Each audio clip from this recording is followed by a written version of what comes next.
So the main thing is then to check and challenge the evidence. You might think, well, exactly what can go wrong? Well, where do we start? Huge number of problems. Lots of issues can go wrong for the police, the prosecution service. Let me give you an idea. If we take, for example, the Gatso camera, that's the yellow box cameras that you'll see at the side of the roads, these unmanned static cameras that no doubt generate millions of pounds each year for the government, but people will receive a notice of intended prosecution, sometimes with a photograph saying we've got you at 37 miles an hour in a 30. In effect, you're banged to rights, and people just gladly fill these things in, send them back and accept the points. What I would say is think whether you should in fact be doing that. The Gatso cameras are unmanned cameras. They're an automatic camera. The police will often lead you to believe that these cameras never go wrong. I find that difficult to believe, and I often use the analogy of aircraft. You can take Boeing, the aircraft manufacturers, who will spend millions, if not billions of pounds on aircraft safety, and yet occasionally an aircraft will fall out of the sky. Things will go wrong with aeroplanes, and yet the police, if you believe them, can spend a few £1,000s on a radar or a laser device and it never, ever, ever goes wrong. It's rubbish. These devices do go wrong and will continue to go wrong. And what we're doing when we're checking the evidence is to see if it has been operated correctly on the day in relation to your case. I often find from cross-examining the police and camera enforcement officers that in the majority of cases they don't actually understand how these cameras work, and quite often the evidence isn't there to show that they were working correctly on the day. The prosecution will have you believe, well, they don't really need to because they're just assumed to be correct and there's a presumption that they were operating okay. Well, to some extent that's right.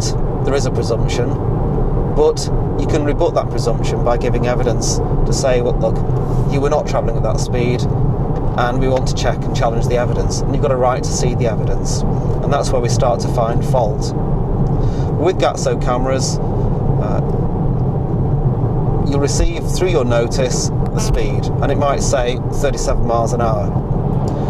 Well, that's not good enough in my mind for a conviction, because the speed reading is the radar from the device.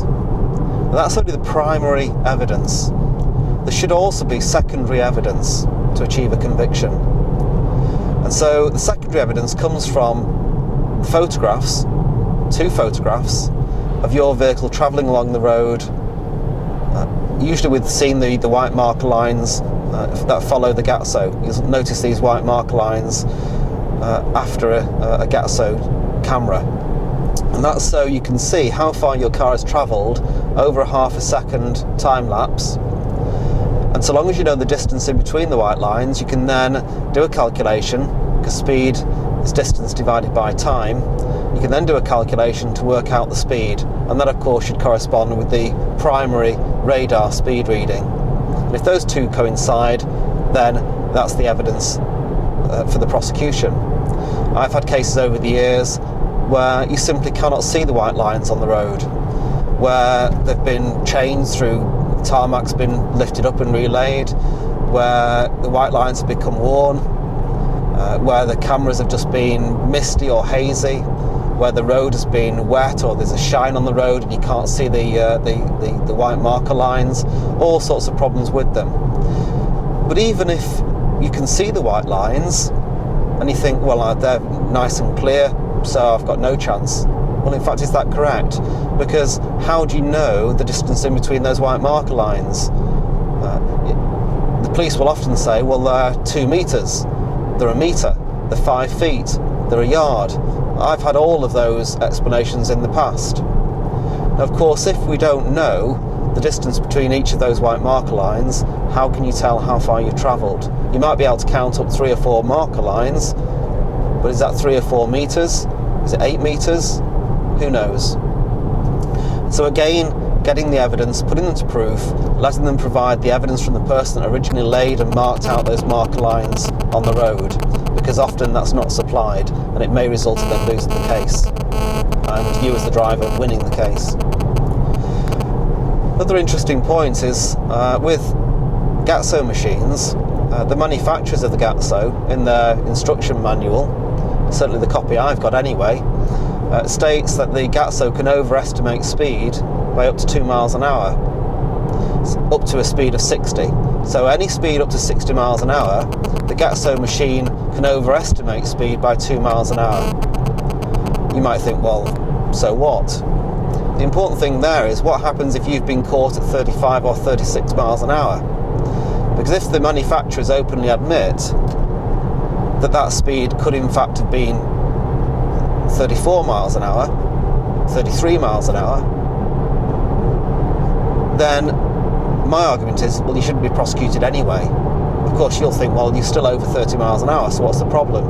Well, there is guidelines issued by the police to say that a prosecution should only go ahead once you reach the speed limit plus 10% plus 2 miles an hour. So in a 30, you should normally start at 35 or 36 miles an hour. In fact, over the years, I very, very rarely see anybody prosecuted for less than 36 miles an hour. I may see occasionally a 35, but it normally starts at 36. And so if you're at 36, 37 miles an hour possibly, you're accused of speeding with a Gatso machine, it may be worth challenging us on the basis that, taking into account the speed problems with the manufacturers, what they admit, it could bring it down to 34, 35 miles an hour, and the argument is, well, you shouldn't be prosecuted on that basis. If you then add on to that the problems with the white marker lines, even if you know the distance between the white marker lines, what happens if your vehicle is slightly in between two markers? How do you know how far you've travelled? It's not a precise science. If you're doing 100 miles an hour in a 30, then it's hypothetical, because even if you were 10 miles an hour out, you're still way over the speed limit, although it does raise a separate issue of negotiating the speed down with a plea bargain. That's a separate matter. But if you're only marginally over the limit, then again that can make a big difference. I've had cases in the past. I remember one case quite vividly. I asked the camera enforcement officer, who in cross-examination in court, because my client's vehicle was in between two marker lines, and I said, well, how in fact do you work out precisely the distance that is travelled when is in between the marker lines? And his answer was, I round it up to the next marker. Extraordinary, really, if you think about it, because rounding it up to the next marker will of course increase the distance that you've travelled, and increasing the distance over a given time will increase your speed. So there can be all sorts of problems that do arise. There is separate issues which I've not gone into, probably too complex and too detailed to go into on a video like this, but if anybody does want some more information, please get in touch with me. I've produced some booklets in relation to Gatso cameras, of various things that can go wrong with them. Issues such as the access, the alignment of the devices, the loading, the unloading of film, these types of issues can impact on the speed. So when a camera enforcement officer goes out, loads film into a Gatso, if it's moved, if it's the angle at which it is aimed at the road can affect the actual speed. So if the axis is changed, it can increase the speed reading. So a number of potential problems with them.